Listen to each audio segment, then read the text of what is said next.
हमारी चर्चा चल रही थी कि किंचित मात्र भी परिग्रह रखना दुखदाई है, इसलिए हमारे दिगंबर मुनिराज अपरिग्रही होते हैं। एक फांस जितना भी, एक सूत के धागे जितना भी परिग्रह मुनिराज को नहीं होता।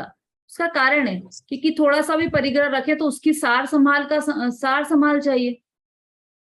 और फिर क्या होगा कि जो भक्त लोग रहते हैं, श्रावक लोग रहते हैं, वो मुनिराज को भेंट में लंगोटी देने लग जाएंगे कि मुनिराज हमारे आए हैं तो एक लंगोटी पहनते तो चलो भेंट में यही देंगे हम।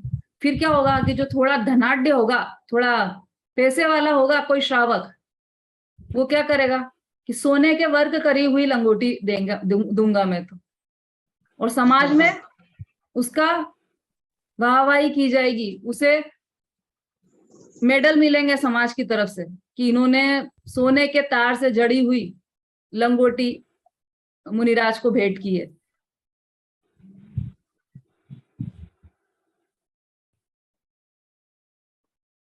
है ना। और जिस भी श्रावक के यहाँ जाएंगे उनके यहाँ सब दूर ये प्रथा चल जाएगी कि उनको लंगोटी गिफ्ट में देनी, और एक लंगोटी से ज्यादा वो रखेंगे नहीं, 2 लंगोटी से ज्यादा। और जिस श्रावक की नहीं लेंगे वो श्रावक अपने आप को अभव्य समझने लगेगा, और जिसकी ले लेंगे वो समझेगा कि मेरा तो मोक्ष ही हो गया है। एक लंगोटी के रखने में, एक परिग्रह के रखने में कितना प्रपंच है, कितना झंझट है। इसलिए मुनिराज हमारे दिगंबर होते हैं। दिगंबर अर्थात क्या है? शब्द दिगंबर है ना, दिग अंबर, दिशा ही है अंबर जिनका। दिग प्लस अंबर 2 शब्द से मिलकर बना है दिगंबर, और अंबर का अर्थ होता है वस्त्र। तो दिशाएं ही है वस्त्र जिनके, ऐसे होते हैं हमारे मुनिराज, निर्ग्रंथ दिगंबर मुनिराज। किंचित मात्र भी परिग्रह नहीं रखते। अभी श्वेतांबर में जैसे ये उनके इसमें क्या है कि उनके जो उनका जो शास्त्र है ना, भगवती सूत्र करके, उसमें ऐसा लिखा है कि अपने श्रावक ये साधु 10 परिग्रह रख सकते हैं, 10 वस्त्र रख सकते हैं, 10 वस्त्र ले सकते हैं श्रावक के घर से। तो क्या करते हैं वो कि 10 ले लेते हैं, पर उनके इसमें ऐसा सिस्टम है कि 9 तो एक आप अपने पास रख सकते हो, बाकी के 9 आचार्य को देना पड़ते हैं। तो आचार्य के पास जैसे कंबल है, कंबल भी ओढ़ते हैं वो लोग, तो कंबल है, तो उन्होंने श्रावक से 10 कंबल ले लिए, और वो 10 कंबल उठाकर अपने आचार्य के पास ले जाते हैं। एक कंबल अपने पास रखते हैं और 9 कंबल आचार्य के पास रखते हैं। और ऐसे एक एक साधु उनके पास कंबल लेके आए, तो आचार्य के पास क्या हो गया? कंबलों का ढेर हो गया। तो आचार्य तो महापरिग्रही हो गए। मतलब ऐसा है कि परिग्रह मात्र ही दुखदाई है, और सारे झगड़े का मूल है परिग्रह। तो परिग्रह से दूर रहते हैं हमारे मुनिराज। जो परिग्रह रखे, देखो ये तो उदाहरण दिया था एक लंगोट का, इसे कोई भी परिग्रह, एक चश्मा भी रखें तो श्रावक क्या सोचेगा कि मैं तो सोने के फ्रेम से जड़ा हुआ चश्मा दूंगा मुनिराज, है ना।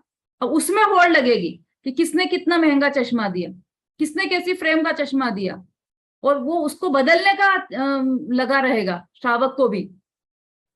तो ये सारा परिग्रह जो है, उस परिग्रह का पाप मुनिराज को लगेगा। तो मुनिराज इसलिए परिग्रह रखते ही नहीं, कोई परिग्रह नहीं रखते अपने साथ, किसी भी प्रकार का कोई भी परिग्रह नहीं रखते मुनिराज। और जो बाहर में भी परिग्रह रखे और अंतरंग में भी, जिसके राग हो कि ये मेरा, ये वस्त्र ये उन्होंने गिफ्ट में दिया था, ये मेरा, ऐसा राग हो जाए तो वो अंतर रागादिक धरे जे बाहर धन अंबर ते सने हैं, वो क्या है? कुगुरु हैं। ऐसे कुगुरु मानने लायक नहीं है। ऐसे कुगुरु को मानने से क्या होगा? ग्रहित मिथ्यात्व का ही पोषण होता है, और ग्रहित मिथ्यात्व से क्या होगा?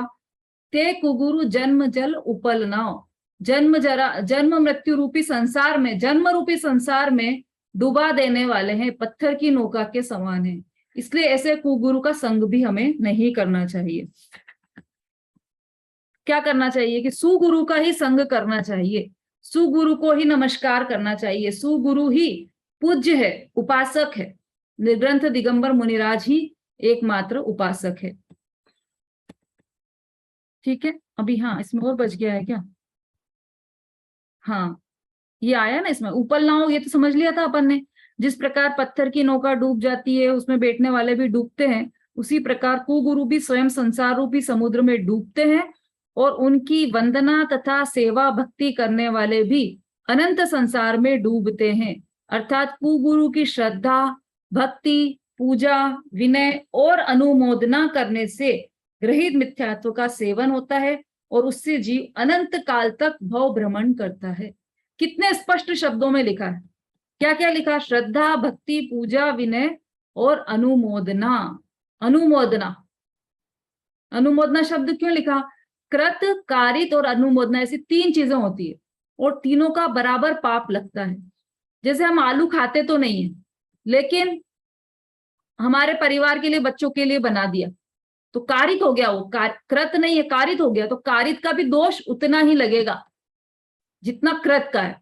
और अनुमोदना कर दी कि कोई आलू खा रहा है तो उसकी तारीफ कर दी, उसकी प्रशंसा कर दी कि हाँ हाँ ये तो लेस के चिप्स तो बहुत अच्छे होते हैं, ये तो बहुत टेस्टी लगते हैं, ये खा लेना चाहिए, ये खा लेना तुम, ऐसा करके अनुमोदना भी कर दी, तो वो खाने जितना ही पाप लगेगा। तो कृत, कारित और अनुमोदना तीनों का बराबर बराबर पाप लगता है। और यहाँ पर अनुमोदना शब्द क्या क्यों आया है कि कुगुरु की श्रद्धा, भक्ति, पूजा, विनय तथा अनुमोदना, मतलब आपने पूजा भक्ति तो नहीं की कुगुरु की, लेकिन अनुमोदना कर दी। जैसे आपकी फ्रेंड है, अब वो आशाराम जी के उसमें जाती है सत्संग में, और आपने ये कह दिया अपनी दूसरी फ्रेंड से कि कोई बात नहीं, धर्म तो करती है ना, वो तुम्हारे जैसी तो नहीं है ना कि बिल्कुल किसी भी गुरु की संगत में नहीं जाए। तो क्या हुआ? ये अनुमोदना हो गई। अनुमोदना किसकी हो गई? कि आसाराम बापू की। क्यों? मैं तो नहीं मान रही हूँ ना आसाराम बापू जी को, मैं तो नहीं मानती हूँ, लेकिन आपने अनुमोदना कर दी तो उतना ही बराबर का पाप लग गया। तो ये एक उदाहरण नाम दिया है आसाराम जी का, ऐसे तो कई हैं, कई हैं। तो वो चल गए बागेश्वर धाम, बागेश्वर सरकार, और जाने क्या क्या है, बहुत हैं। कुगुरुओं की लिस्ट बहुत लंबी है, और ये जीव इतना भोला है कि जहां पे इसे थोड़ा सा चमत्कार दिखाई दिया तो वही नमस्कार करने लग जाता है। चमत्कार को नमस्कार है, बस। इतना भोला भाला प्राणी है ये, अपना विवेक, अपनी बुद्धि तो लगाता ही नहीं।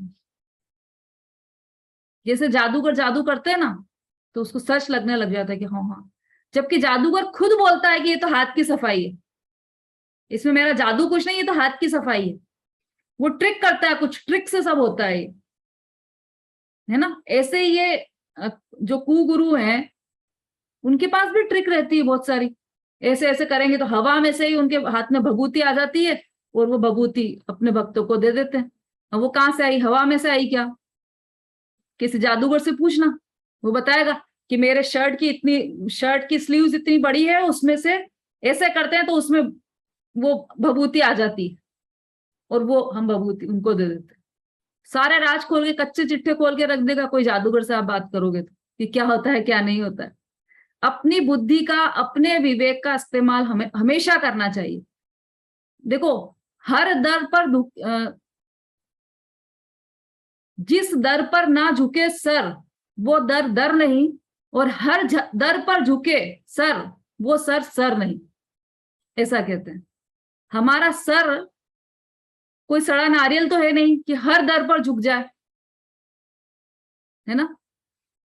अब सर से क्या मतलब है यहाँ पे? कि सर मतलब ये नहीं है, सर मतलब श्रद्धा, हमारी श्रद्धा। हमारा सर वहां झुकेगा जहां हमारी श्रद्धा होगी, और हमारी श्रद्धा कौड़ियों के मोल बिकने वाली श्रद्धा नहीं है। हमारी तो ये श्रद्धा बहुमूल्य श्रद्धा है। इस श्रद्धा को हम सच्चे देव शास्त्र गुरु की शरण में ले जाएं तो वही कार्यकारी है। उनकी पहचान कैसे करें, उसकी चर्चा यहाँ पर चल रही है। कि जो निर्ग्रंथ दिगंबर बाहर में भी परिग्रह रहित है, और अंतरंग में भी जिसके राग और द्वेष आदि परिग्रह नहीं है, वही सच्चे गुरु होते हैं। और उन्हीं सच्चे गुरु की श्रद्धा, भक्ति, पूजा, विनय और अनुमोदना करना चाहिए। इसके अतिरिक्त किसी की भी अनुमोदना भी नहीं करना चाहिए, किसी की भी। देखो, एक गुरुदेव ने एक उदाहरण लिया, किसी ने ऐसा बोला कि हमको समाज मतलब लोग लाज के भय से हम उन गुरु को नमस्कार कर देते हैं, है ना। सब लोग क्या कहेंगे फिर, हम वहां गए और सब नमस्कार कर रहे थे और हमने नमस्कार नहीं किया तो फिर सब क्या कहेंगे। तो ये ऐसे डर कर सच को नहीं रखा जाएगा, डर से, भय से और अपनी इज्जत के लालच में ये सत्य नहीं टिक सकता। सत्य को टिकाना है तो ये डर को भगाना पड़ेगा। जैसे कोई फ्रेंड हो आपका, बचपन का फ्रेंड हो, बाल सखा हो, और वो कहे कि मैं जहर खा रहा हूं, चल तू भी, दोनों का बहुत प्रेम, दो फ्रेंड्स का, दोनों का जय वीरू जैसा प्रेम, बिल्कुल एक दूसरे बिना नहीं रहे ऐसा प्रेम, और वो उसका फ्रेंड कहे कि चल मैं तो जहर खा रहा हूं, तू भी मेरे साथ जहर खा, तो क्या करेगा वो, खाएगा जहर? क्यों नहीं खाएगा? अरे आपका आपका फ्रेंड है, उसके डर से ही खा लो, अपनी इज्जत बचाने के लिए खा लो कि लोग क्या कहेंगे कि इतने अच्छे फ्रेंड थे और अपने फ्रेंड की बात नहीं मानी उसने, ऐसा कह सकते ना लोग। तो फिर आप क्यों नहीं खा रहे हो जहर? कि हमें पता है कि जहर से हमारी मृत्यु हो जाएगी। अब वो कितना ही कहे, बुरा माने, चाहे उसका परिवार हमसे रूठ जाए, चाहे पूरी दुनिया हमसे नाराज हो जाए कि कितना बेकार दोस्त है, कितना बेकार दोस्त, लेकिन हमें अपनी बुद्धि विवेक से हमने ये निर्णय लिया कि हम जहर नहीं खाएंगे। तो जब वहां नहीं खा सकते जहर, तो हम यहाँ मिथ्यात्व रूपी जहर किससे खाएंगे? केवल इस डर से कि लोग क्या कहेंगे, केवल इस डर से कि भय से कि हमें भी समाज में रहना, इस भय से हम सत्य को व्यर्थ जाने देंगे? ऐसा तो नहीं होगा ना। सत्य के साथ खड़े रहना, यही हमारी समझदारी है, यही हमारे विवेक का परिचायक है। तो हमें अभी कुगुरु की बात चल रही, तो हमें कुगुरु का सेवन नहीं करना चाहिए। कुगुरु के सेवन से ग्रहित मिथ्यात्व का सेवन होता है और उससे जीव, वहां तो एक ही बार मरण हो रहा था, आपके फ्रेंड के कहने से जहर खा भी लेते यदि आप, तो क्या होता है, एक बार मरण हो जाता। अब यहाँ पर कुगुरु के यदि संग में अगर आप आ गए तो क्या होगा, अनंत काल तक भव भ्रमण कर, कितने मरण होंगे, कितने मरण होंगे? 18 बार तो एक निगोदिया की पर्याय में जाओगे तो एक श्वास में 18 बार हो जाएंगे, तो कितनी बार मरण होंगे फिर तो। इसलिए ऐसे देखो, शास्त्र का नाम मुझे ध्यान नहीं आ रहा है, लेकिन एक शास्त्र में ऐसा आया है कि सर्प के काटने से तो एक ही बार मरण होगा, लेकिन मिथ्यात्व रूपी सर्प के काटने से अनंत बार जन्म और अनंत बार मरण होगा। इसलिए मिथ्यात्व रूपी सर्प को छोड़ने लायक है, मिथ्यात्व रूपी सर्प का जहर का सेवन नहीं करना चाहिए। समय हो गया अपना। आज फिर कुदेव की चर्चा रह गई है, कल अपन अवश्य ये कुदेव की चर्चा करेंगे। अब ये पूर्वार्ध हमने इसमें ले लिया था, नवे छंद के साथ पूर्वार्ध लिया था हमने। उत्तरार्ध में कुगुरु का स्वरूप हम देखेंगे। जो 10वीं गाथा 10वें छंद का उत्तरार्ध है, उसमें हम कुदेव का स्वरूप समझेंगे, और 11वीं गाथा के पूर्वार्ध में, ये दोनों में कुदेव का स्वरूप बताया जाएगा। आप थोड़ा थोड़ा पढ़कर आइए इसमें भी, और दूसरे अन्य ग्रंथों से भी आप पढ़कर आइए, और हो सके तो मोक्ष मार्ग प्रकाशक का 6वें अधिकार का अध्ययन अवश्य करके आए, है ना। चलिए, जिनवाणी स्तुति कौन बोलना चाहते हैं, भजन या जिनवाणी स्तुति?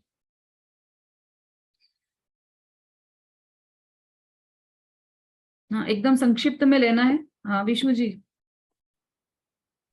आज गुरु के ऊपर बोलना है ना, गुरु के ऊपर भजन। तज दिया राग और द्वेष दिगंबर वेश जिन्होंने धारा, उनके प्रति नमन हमारा। परिग्रह को जिन्होंने त्याग दिया, सारे जग से वैराग्य लिया। इंद्रिय विग्रह और काम क्रोध को मारा, उनके प्रति नमन हमारा। तज दिया राग और द्वेष दिगंबर वेश जिन्होंने धारा, उनके प्रति नमन हमारा। धन्यवाद। बहुत बढ़िया, बहुत सुंदर। प्रकरण के अनुरूप मुनिराज की चर्चा इस भजन में थी, बहुत बढ़िया। कल भी आप मुनिराज की भक्ति तो ये सदैव चलना चाहिए, अभी तो हमारा विशेष रूप से ये प्रकरण ही चल रहा है, तो सब कल भी आप एक तैयार करके आइए, आप लोग कोई भी, मुनिराज की बहुत अच्छी अच्छी भक्तियां हैं हमारे पास, उसमें से आप कोई भी भक्ति और नए लोग तैयार करके आइए। जावाणी के ज्ञान से सूझे लोकालोक, सुवाणी मस्तक नमो सदा देत हूँ धो। बोलिए जिनवाणी माता की जय।